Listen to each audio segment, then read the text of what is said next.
All right, just injury. As far as not participating today in practice, Blake Cashman with the hamstrings, Crowder with the groin. He'll be doing stuff with strength and conditioning. So hopefully we're moving closer to getting him out there tomorrow. Sam with the shoulder. We'll see where he's at after today. I think he's going to be able to practice tomorrow unless something changes. So we'll kind of see what one more day of rest is going to do. Nate Shepard with the back won't participate, and then Quinnen with the hamstring won't participate. As far as limited, will be Josh Andrews with shoulder, Sam Ficken with the groin, JFM with the knee, Jordan Jenkins with the rib shoulder, Connor McGovern with the knee, and then Perryman will be in that next phase of the concussion protocol, so he'll be out there. I think he'll have the red jersey on with, no contact. So we'll see how that goes today. Hopefully, he just keeps progressing in the concussion protocol. So with that, whatever questions you guys have. So Adam, with Sam not practicing today, that's obviously not an ideal situation. How much of a setback is that? Does that preclude him? What are his chances of playing on Monday? Right now I feel pretty good about it. It's just going to be about if we have if something doesn't feel right, when we do get him out there. I think his mindset is that, it'll take, something not feeling right for him not to play. We just felt like this was a chance to give him one more day of rest. Being able to do the third down red area stuff is, something that we always want to make sure that he feels really comfortable with, which that'll be the next couple of days. So we'll kind of see what happens after today, how he's feeling.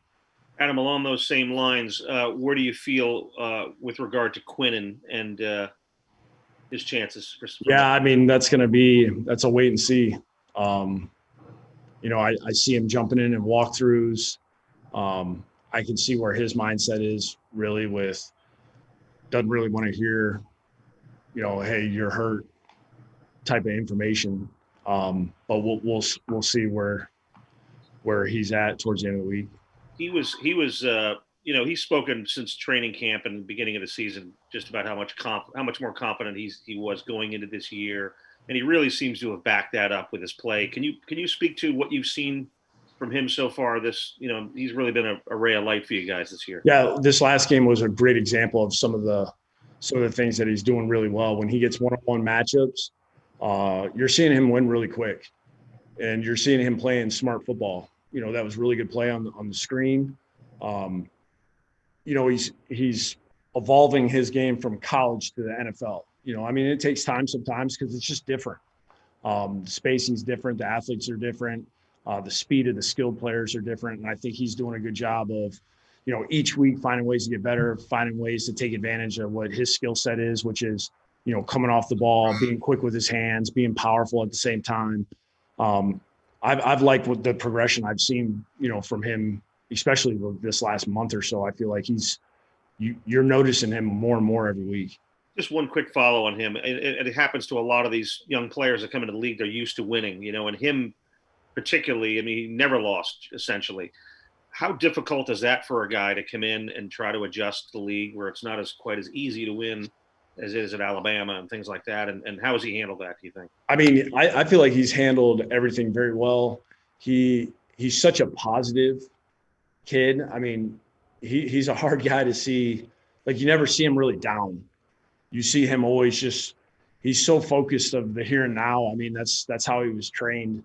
Obviously, working under Coach Saban for 7 years. I had to hear it every day for 7 years about process and, focus on task at hand, be where your feet are, all those type of things. I heard the same things he did, growing up. Obviously, we're different time frames, but it was the same philosophy of just focusing on being present whatever you're doing. Adam, having your connection with Nick Saban, did you hear from him after you guys drafted Quinnen? And then just as a follow-up to that, is that Quinnen talked a lot about kind of like rebuilding his body in the offseason. Have you seen that? And how can you compare him physically to where he was, not necessarily in the technique, but just physically from where he was as a rookie to now? Yeah, when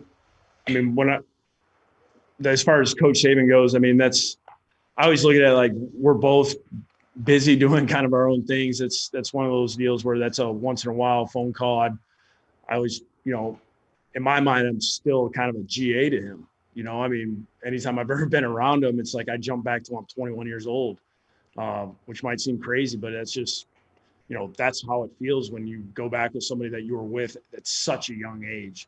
As far as Quinnen, I think what the biggest difference I've noticed is when you play a year, you come in the offseason, then you play a year, you realize what everything is, what you need to do to get yourself ready for the next year. So I think he understood, okay, here's how I need to prepare. Here's how I need to eat. Here's how I need to train. Here's the guys I need to train with. This is how I prepare myself for training camp. And obviously this was an unusual offseason. So, guys were so much on their own. And, there was a few groups of guys that were working out together and things like that. But I think he understood more of what to anticipate coming into this training camp. So he prepared his body accordingly. He made sure that he was in not only right frame of mind, but right type of shape he needed to be in coming into the beginning of the season.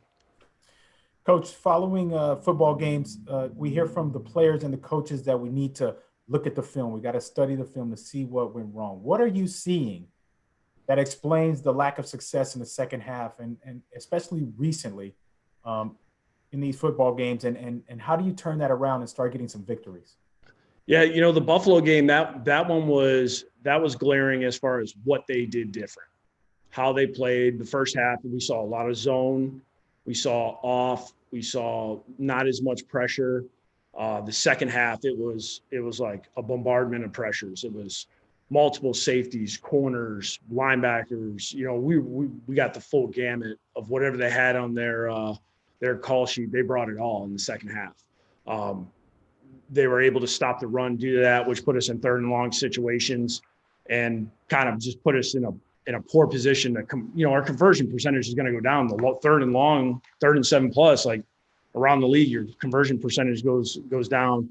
The Kansas City game was more, they didn't necessarily change what they were doing. They just started playing a lot tighter, more competitive on balls. They were stopping our run game.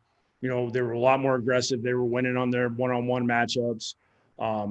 They just played better than us in that second half. They didn't really change anything schematically. We missed a couple opportunities. We had a couple opportunities as far as just catch the ball, and we probably have a first down.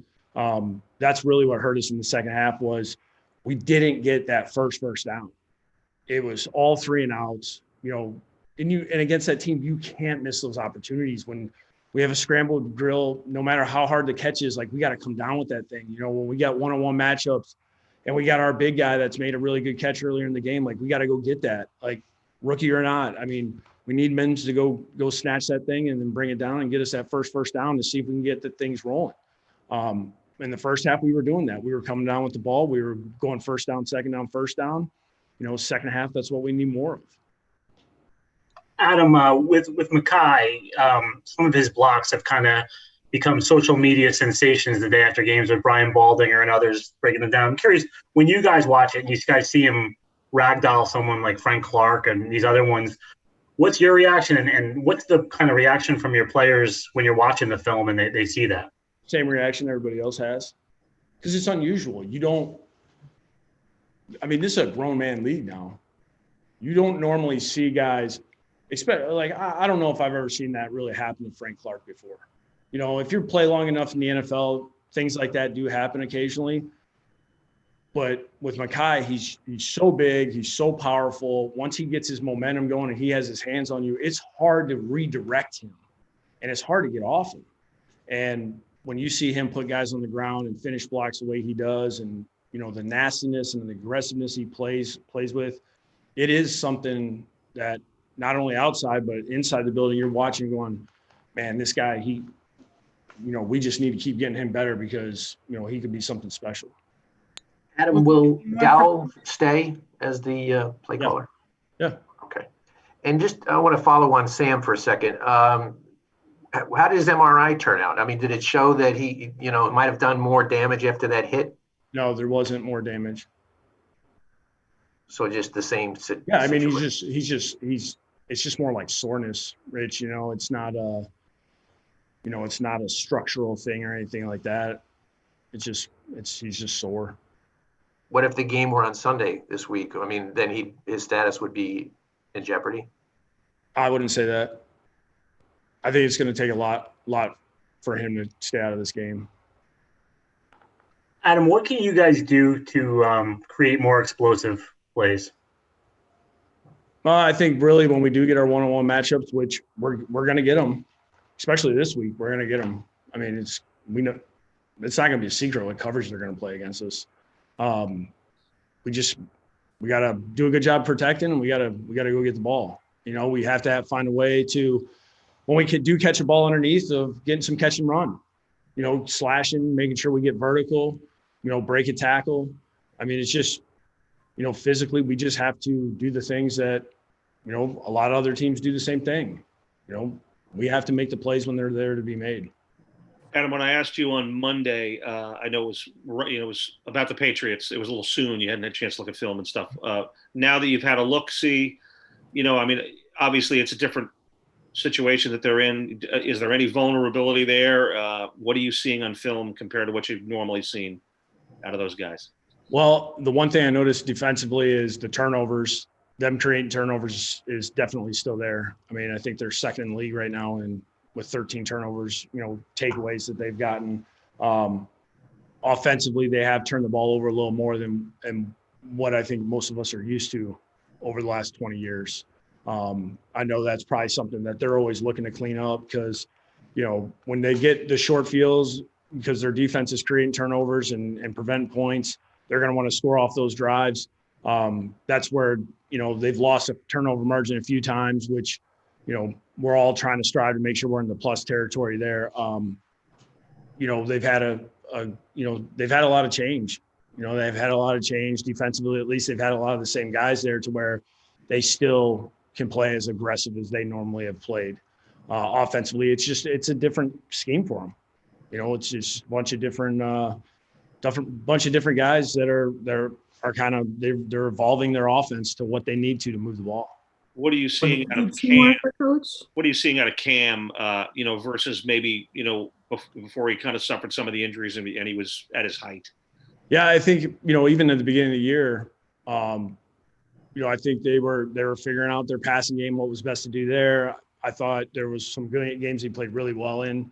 The Seattle game, watching him in that one, that was some impressive things occurred in that game, and I thought, he played his ass off in that game. He really helped them and gave him a chance to win that thing. The last couple of games, I think he's just trying to get back into that rhythm. When you I know it was the COVID, he was on the COVID list and he missed a couple of weeks there. I think anytime that you miss a couple of weeks in season, sometimes it takes a second to kind of get your rhythm back.